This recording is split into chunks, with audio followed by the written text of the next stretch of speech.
नमस्कार दोस्तों, मैं हूं नीरज राय और स्वागत है आपका फार्मा हर्ट्स में।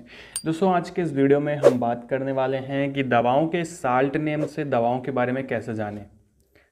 दवाओं के दो नेम होते हैं, एक होता है ब्रांड नेम, एक होता है साल्ट नेम। साल्ट नेम को हम केमिकल नेम भी बोलते हैं। इसके बारे में हमने वीडियो बनाया है, डिस्क्रिप्शन में लिंक है, आप देख लीजिएगा पहले उसको। तो अभी हम चलिए शुरू करते हैं और देखते हैं कि किस प्रकार से हम साल्ट नेम के ज़रिए किसी भी दवा के बारे में जान सकते हैं। कहने का मतलब, अगर आप दवा की पैकेट देखते हैं तो उसकी पैकेजिंग के ऊपर उसका नाम लिखा होता है, उससे ही आप पता लगा सकते हैं कि कौन सी ड्रग है। अगर आप फार्मेसी के स्टूडेंट हैं तो आपको फ़ायदा ये होगा कि आपको उसके कुछ चीज़ें याद करने से, ड्रग की कुछ चीज़ें याद करने से आपको कैटेगरी पता चल जाएगी दवा की, मेडिसिन की। और अगर आप फार्मेसी बैकग्राउंड से नहीं हैं और आप एक नॉर्मल प्रवीण हैं तो कोई दिक्कत नहीं है, आपको भी पता चल जाएगा दवाओं के नाम जान करके कि कौन सी दवा है, किस मर्ज में काम आती है, किस रोग में काम आती है। तो सबसे पहले कि दवाओं के साल्ट नेम से हम लोग जानते हैं कि दवा क्या है, मतलब कौन सी है। एक्चुअली दवा का जो साल्ट नेम होता है, मेडिसिन का जो साल्ट नेम होता है, मतलब उसका जो केमिकल नेम होता है, उसमें कुछ सफिक्स और प्रीफिक्स लगे होते हैं। और ये सफिक्स और प्रीफिक्स से ही हम लोग पता करते हैं कि कौन सी दवा है। अभी लंबा वीडियो होगा, बहुत सारी ड्रग्स हैं तो कई पार्ट्स बनेंगे। तो सबसे पहले तो यहाँ पे हम लोग बात करेंगे कि अगर कोई सफिक्स है, अगर कोई सफिक्स लगा है किसी दवा के पीछे, दवा के आगे, तो उसको हम लोग उससे कैसे जान सकते हैं कि कौन सी दवा है। जैसे सफिक्स होता क्या है, जैसे मान लीजिए कोई शब्द है, उसके अंत में जो कोई एक शब्द लगता है तो दूसरे शब्द का अर्थ बिल्कुल बदल जाता है, उसको हम लोग सफिक्स बोलते हैं। हिंदी होती है, ठीक है। ये एक्चुअली ये होता है प्रत्यय या अनुलग्न। कहने का मतलब कोई शब्द के बाद में लगता है, जैसे पढ़ाई के बाद में, जैसे साइड के बाद में नेस, केयर के बाद में फुल, ठीक है। तो शब्द का अर्थ बदल जाता है तो उसी को हम सफिक्स बोलते हैं। ये वैसे बहुत विशेष काम की आपकी नहीं है, लेकिन आगे देखिएगा। अब हम बात करते हैं कि ड्रग्स की। कई बार ड्रग्स के लास्ट में एक शब्द आता है और वो होता है केन। मतलब कई ड्रग्स ऐसी होती हैं जिसके आगे केन अगर लगा हुआ है तो इसकी जो केन की जो ड्रग की कैटेगरी है वो होती है लोकल एनेस्थेटिक। मतलब लगभग जितनी भी लोकल एनेस्थेटिक होती हैं, नॉर्मली जितनी यूज़ में आती हैं, उनके आगे केन लगा होता है। एग्जाम्पल में जैसे जैसे यहाँ पे एग्जाम्पल देखिएगा, लिडोकेन, प्रिलोकेन और प्रोप्राकेन। जैसे ये सारी ड्रग्स के एग्जाम्पल हैं और यहाँ पे केन शब्द लगा हुआ है, और केन अगर लगा हुआ है तो इनकी कैटेगरीज होंगी लोकल एनेस्थेटिक की। ओके। अभी ये दवाएं आती कहाँ पे हैं काम में, तो ये दवाएं एक्चुअली जैसे आपको पता होगा कि जब टाका वाका लगाते हैं, ठीक है, तो वहाँ पे शून्य किया जाता है, मतलब एनेस्थाइज किया जाता है एक लोकल जगह पे, या सर्जरी के टाइम पे थोड़ा सा जो है उसको एनेस्थाइज किया जाता है या शून्य किया जाता है, हम लोग बोलते हैं एक तरह से। तो ये काम होता है लोकल एनेस्थेटिक का, एनेस्थीसिया का, ठीक है। मतलब एक खास जगह को ऐसे सेंसेशनलेस बना देती है जिससे दर्द नहीं होता है। तो ये ड्रग अगर केन लगा है तो ये होगा। दूसरी आती है सेलिन। अगर किसी भी दवा के अंत में सेलिन लगा है, CILLIN, तो वो पेनिसिलिन एंटीबायोटिक होती है। मतलब वो पेनिसिलिन के ज़रिए बनाई हुई है, इस कैटेगरी की एंटीबायोटिक होती है।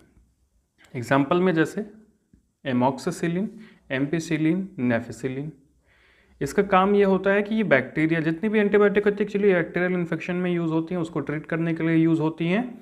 और जैसे बहुत सारी बीमारी जो कि बैक्टीरिया के द्वारा होती है उसमें ये दी जाती है, उसमें राहत देती है, जैसे सिफिलिस, डिप्थीरिया, टेटनस और बहुत सारे जो बैक्टीरियल इन्फेक्शन होते हैं वहाँ पे ये उपयोग में आती है।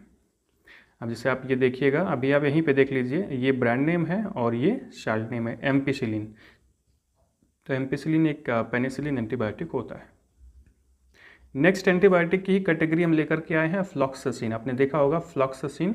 तो फ्लॉक्सासिन अगर किसी भी ड्रग के अंत में आया है तो वो ड्रग की कैटेगरी है क्यूनोलिन एंटीबायोटिक। ये भी एंटीबायोटिक की एक कैटेगरी होती है क्यूनोलिन।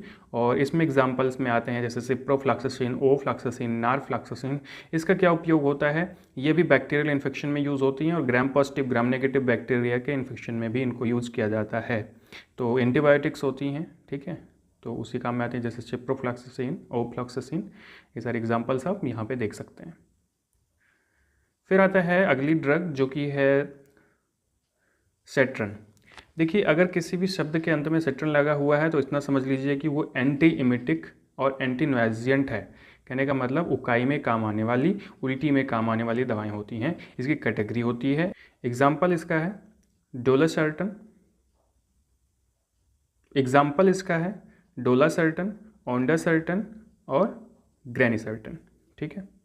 अब जैसे इसमें ये दवाएं जो होती हैं उल्टी वल्टी में काम में आती हैं, वहाँ फिर ऐसे उकाई आने पे भी काम में आती है, तो वहाँ पे दी जाती है, जिससे ये एंटीमेटिक होती है, आपके मेडुला ऑब्लांगेटा को अफेक्ट करती है। तो जैसे बोमिकाइंड होती है, आपको पता है। ठीक है।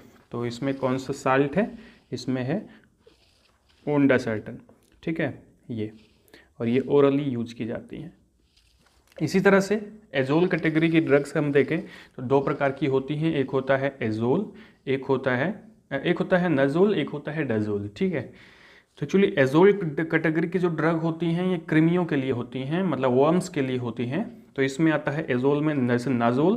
तो नाजोल जो होता है वो एंटी फंगल होता है। किसी भी ड्रग की कैटेगरी के आगे अगर नाजोल लगा है तो उसका मतलब क्या समझेंगे कि वो एंटी फंगल है, मतलब फंगस इन्फेक्शन में काम आता है। एग्जाम्पल में क्या आता है, जैसे फ्लूकोनाजोल, कीटोनाजोल, मिकोनाजोल। आप देखिएगा नाजोल है, नाजोल है, नाजोल। ठीक है। तो ये दवाएँ जो होती हैं एंटी फंगल होती हैं, फंगस इन्फेक्शन में यूज़ होती हैं। ठीक है। दाद खाज खुजली को ठीक करने के लिए यूज़ होती हैं ये सारी ड्रग्स। नेक्स्ट आता है एजोल की कैटेगरी की, इसमें हम डेजोल बोलते हैं। डेजोल ये होती है एंटी एल्मेंथिक। एंटी एल्मेंथिक का मतलब विशेष रूप से कृमियों के लिए, जैसे टीनियासिस में, स्केरियासिस में, या वाउचेरिया बैंक्रॉप्टी से एक रोग होता है फाइलेरिया, उससे अगर कोई ऐसी बीमारी है तो उसमें जो ड्रग्स दी जाती हैं वो एंटी एल्मेंथिक दी जाती हैं, और ये जो है कृमियों के लिए, मतलब वर्म्स के लिए घातक साबित होती हैं। तो इसमें एग्जाम्पल्स जैसे आता है, जैसे आपके पेट में कभी कभी कीड़ा पड़ गया होगा बचपन में, तो आपने क्या कहा, एल्बेंडाजोल। देखो डाजोल है ना, एल्बेंडाजोल, मेट्रोनिडाजोल और मेबेंडाजोल, ये एक्चुअली एंटीबायोटिक का भी काम करती हैं कभी कभी, जैसे मेट्रोनिडाजोल। ठीक है। मेट्रोजिल आती है तो कुछ बैक्टीरियल इन्फेक्शन में और कृमियों से होने वाले रोग में भी उपयोग में आती हैं, जैसे एल्बेंडाजोल। आप अच्छे से परिचित होंगे एल्बेंडाजोल से। ठीक है।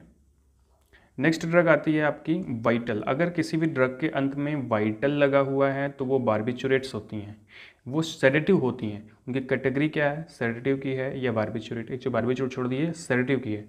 तो सेडेटिव एक्चुअली होता क्या है, सेडेटिव का मतलब होता है कि कुछ ऐसी ड्रग्स जो आपको ऐसे नींद ला दें और आपको सुला दें, उनको हम लोग बोलते हैं सेडेटिव ड्रग्स। ठीक है। सेडेटिव मेडिसिन, मतलब आप नींद की जितनी भी गोलियाँ होती हैं वो सेडेटिव होती हैं, जिससे आप सो जाते हैं। ठीक है। तो इसका एग्जाम्पल जैसे है ब्यूटाबार्बिटल एंड ब्यूटाल वाइटल और फिनोबार्बिटल। अगर ये लिखा हुआ है साल्ट में तो इतना जान लिया कि वो सेडेटिव ड्रग है, उसको खाने से आपको नींद आएगी और आप सो जाएंगे। ठीक है। तो ये ज़्यादातर नींद लाने के लिए काम में आती हैं, और इसके साथ साथ में दर्द में भी राहत करती हैं। आप सोएंगे तो वैसे भी दर्द में राहत कुछ ना कुछ मिलेगी। तो गाइज़ ये थे 7 ड्रग्स के नाम, उनके सफिक्स से हम लोगों ने पता कैसे करना है कि कौन सी ड्रग है। आगे हम जल्दी जल्दी इसके वीडियोस लाते रहेंगे, जिससे आपको और भी चीज़ें पता चलती है। वीडियो में मैटर कुछ और बढ़ाएंगे तो आपको ज़्यादा सा अच्छा लगेगा और ज़्यादा कुछ समझ में आएगा। तो मिलते हैं नेक्स्ट वीडियो में, तब तक के लिए चैनल को सब्सक्राइब जरूर कर दीजिएगा, वीडियो को लाइक कर दीजिएगा और शेयर कर दीजिएगा अपने दोस्तों के साथ। हमें इंस्टाग्राम पर भी फॉलो कर लीजिएगा। Thank you.